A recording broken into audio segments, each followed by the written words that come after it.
जरदारी जी कह रहे हैं कि हम नई नई डेमोक्रेसी लाए हैं पाकिस्तान में। तो 70 साल आप क्या कर रहे थे? और नई नई डेमोक्रेसी ये जिसमें Asim Munir field marshal, chief of defence forces बन जाता है और सारे दौरे पर, हर दौरे पर वो अकेला जाता है। तो ये नई नई डेमोक्रेसी लाए हैं, ये वहां का राष्ट्रपति जरदारी जी कह रहे हैं। सर, राष्ट्रपति जरदारी को खुद ही नहीं पता है कि वो क्या बोल रहे हैं। वो उन्हीं ताकतों के साथ आज के दिन में खड़े हैं जिन ताकतों ने उनकी पत्नी को मरवा दिया। उनको ये नहीं भूलना चाहिए कि उनके परिवार में दो दो लोग को फांसी पर लटका दिया।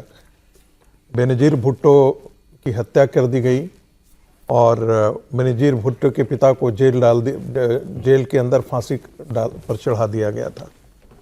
तो उनके यहाँ डेमोक्रेसी तो है नहीं, उनके यहाँ एक ऑथोरिटेरियन रेजिम है। वो रेजिम जो है वो पॉलिटिकल एस्टेब्लिशमेंट एक सामने रहता है, वो मुखौटा है। आसिफ अली जरदारी के हाथ में कौन सी ताकत है? जो मुनीर कहेंगे वही वो काम करेंगे, उसके अतिरिक्त तो वो कुछ कर नहीं सकते हैं। और न्यू डेमोक्रेसी क्या होती है भाई? पार्लियामेंट्री डेमोक्रेसी हमने भी शुरुआत की, पार्लियामेंट्री डेमोक्रेसी उन्होंने भी शुरुआत की थी। लेकिन हम पार्लियामेंट्री डेमोक्रेसी के अंदर एक यदि इमरजेंसी का काल वो 2 साल छोड़ दें तो हम एक सक्सेसफुल डेमोक्रेसी के तौर पर पूरी दुनिया में जाने जाते हैं। और पाकिस्तान के अंदर क्या हुआ? पाकिस्तान के अंदर जो है वो मिलिट्री कू, एक के बाद एक मिलिट्री कू होते गए और ये शुरुआत से ही रहा। तो उनके यहां डेमोक्रेसी कभी जमीन पर गया नहीं जी। ये सोचने वाली विषय है कि क्या कारण है कि हम दोनों अपनी यात्रा एक साथ शुरू किए थे। भारत तो एक डेमोक्रेसी के रूप में सक्सेसफुल रहा है, लेकिन पाकिस्तान इस्लामिक रिपब्लिक के तौर पर एक डेमोक्रेसी के रूप में कभी सक्सेसफुल नहीं हुआ। क्या कारण है कि वहां पर एक मिलिट्री ऑथोरिटी रेजिम वहां पर रहा।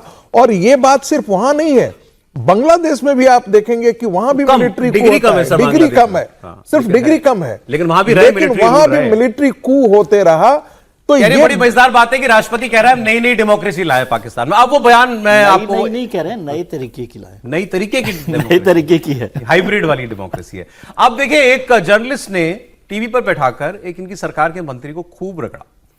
उन्होंने कहा, ये बताइए क्या है प्रॉब्लम इमरान खान को डॉक्टर से दिखाने में? ये सरकार ने इसको ईगो का इशू क्यों बनाया है? मैनुअल के अंदर कानून में यह भी इजाजत नहीं थी कि एक कॉन्विक्ट बैरून मुल्क इलाज पे चला जाए। आप ही के लीडर चले गए थे, भेज दिया गया था, एग्जीक्यूटिव डिसीजन था। तो इसलिए कानून ना बताएं। मियां साहब कौन से कानून के तहत बाहर गए थे? आर वी डिस्कसिंग मियां साहब केस? आप कानून बता रहे हैं ना, जेल मैनुअल में उस पर तो पाबंदी है, तो प्राइवेट डॉक्टर्स दिखाने पे पाबंदी नहीं है अख्तियार भाई। ये कह रहे हैं साहब मुझे वजह बताओ क्यों नहीं डॉक्टर को दिखाना? वो कहते हैं जेल मैनुअल में नहीं है। फिर उन्होंने कहा जेल मैनुअल में तो बहुत सारी बातें नहीं है लेकिन सब होता है। फिर उन्होंने कहा कि ना सुप्रीम कोर्ट ऑर्डर देगा। तो सुप्रीम कोर्ट ने तो ऑर्डर तब दिए जब उनके पास ऑर्डर पहुंच गए। नहीं, सरकार ने बताया था मंगलवार, सोमवार को तो चीफ जस्टिस ने छुट्टी कर ली थी। फिर उन्होंने कहा अच्छा वो रूल बता दो जिसके तहत नवाज शरीफ लंदन गया था जेल से, वो रूल बता दो बस। सुप्रीम कोर्ट को किसी मामले में जस्टिस देने की अगर उसकी मतलब कहें कि उसके पास गुंजाइश हो कोई, तब वो बात करता है। यहां एक आदमी जो पूर्व प्रधानमंत्री भी है, उसकी जान पर बन पड़ी है, उसकी आंख खराब होने की रिपोर्ट है, वो लगातार उसकी सेहत गिरती चली जा रही। उसके लिए सुप्रीम कोर्ट का ऑर्डर क्यों आएगा भाई? एक जो ठीक चीज दिखी मुझे कि इतने दिनों से ये लोग अभी तक धरना प्रदर्शन कर रहे थे, जिसे मैं बार बार कह रहा था कि आप उस जेल के बाहर करेंगे तो क्या होगा, थोड़ा आगे निकलिए, थोड़ा मुख्य स्थानों पर पहुंचिए। एक आज बड़ी ठीक चीज दिखी कि इन्होंने पकड़ लिया कि असली कल्प्रिट कौन है। तो अब ये फौज को रोकने लगे हैं, अब ये सेना के सामने रास्ता रोकने लगे हैं। मुझे लगता है ये वो जगह है जहां से जो असल इस्टेब्लिशमेंट है पाकिस्तान का उसको पता लगेगा।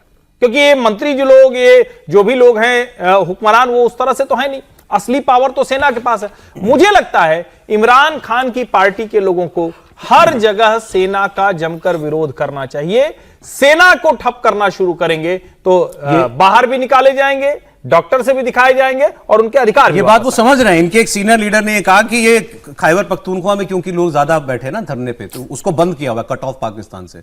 उन्होंने कहा इसको बंद करने से नहीं होगा, रावलपिंडी और इस्लामाबाद, बिल्कुल, ये इसको बंद करो। बाकी केपी में पुल बंद करने से कुछ नहीं होना है। बंद करना इस्लामाबाद और पिंडी को करना है। बाकी केपी में पुल बंद करने से कुछ नहीं होना है। बंद करना इस्लामाबाद और पिंडी को करना है। अब आगे एक जर्नलिस्ट बताता है कि साहब इस बार आसिम मुनीर को हवा नहीं लगी कि सड़क पर क्या हो रहा है। अंदाजा नहीं था कि इमरान खान की केवल आंख के खराब होने की खबर पे इतनी तादाद में लोग सड़कों पर आ जाएंगे और सड़कें बंद कर देंगे। तकलीफ मौजूदा हुकूमती बंदोबस्त के लिए एक डरावना ख्वाब हो चुकी है। इसके हाशिया ख्याल में भी नहीं था कि उनकी आंख की तकलीफ पर एहतजाज भी होगा। तहरीक इंसाफ की हुकूमत ये सोचकर खत्म की थी कि इनसे पहली हुकूमतें खत्म करने पर कुछ नहीं हुआ था, तो अब क्या हो जाएगा। इसके बाद जो कुछ हुआ बल्कि हो रहा है मुसलसल दर्द सर बन चुका है। ऑर्डर बज रहे हैं कि इमरान खान की आंख 70% ठीक है, ऐनक से दुरुस्त हो जाएगी, इलाज की सहूलत मुहैया कर रहे हैं, वगैरह वगैरह। इमरान खान को अस्पताल में दाखिल कराना पड़ा तो उन्हें लामहला जेल से निकालना पड़ेगा, और एक बार ऐसा हो गया तो फिर उन्हें वापस जेल कैसे ले जाया जाएगा। लोगों ने अस्पताल के बाहर बैठना शुरू कर दिया तो फिर क्या होगा। सर ये जो बातें बता रहे हैं यही असमंजस है आसिम मुनीर और शहबाज शरीफ का। क्या पाकिस्तान की सरकार फंस गई इस बार इमरान खान के मामले में? पाकिस्तान की सरकार बहुत बुरी तरह फंसी है, और इमरान खान जो कीमत चुका रहे हैं वो आसिम मुनीर या सेना की निरंकुशता का विरोध करने की कीमत चुका रहे हैं। आज की तारीख में जो लोग वहां सत्ता में, चाहे शहबाज शरीफ हों, चाहे आसिफ जरदारी हों, ये सेना की कठपुतली भर है। इसलिए, और जो इमरान खान कह रहे थे कि जिस दिन में सरकार से बाहर आ गए, जो भी जन नेता होता है, मैंने क्रिकेटर इमरान का मैं फैन हूँ, पॉलिटिशियन इमरान का नहीं हूँ, क्योंकि उन्होंने भी भारत के खिलाफ बहुत जहर उगला है। लेकिन इमरान खान आज की तारीख में पाकिस्तान के सबसे लोकप्रिय नेता हैं, इसमें कोई दो राय नहीं है। अब आसिफ मुनीर को कोई न कोई ऐसा रास्ता निकलना पड़ेगा जिसमें उनकी फेस शेविंग हो जाए। लेकिन एक आश्चर्य की बात है कि जो अमेरिका और उसके राष्ट्रपति डोनाल्ड ट्रंप पूरी दुनिया में डेमोक्रेसी बचाने के लिए अपने मनमाने तरीके से घुस जाते हैं, क्या उनको पाकिस्तान में जो पूर्व प्रधानमंत्री के साथ हो रहा है वो नहीं दिख रहा?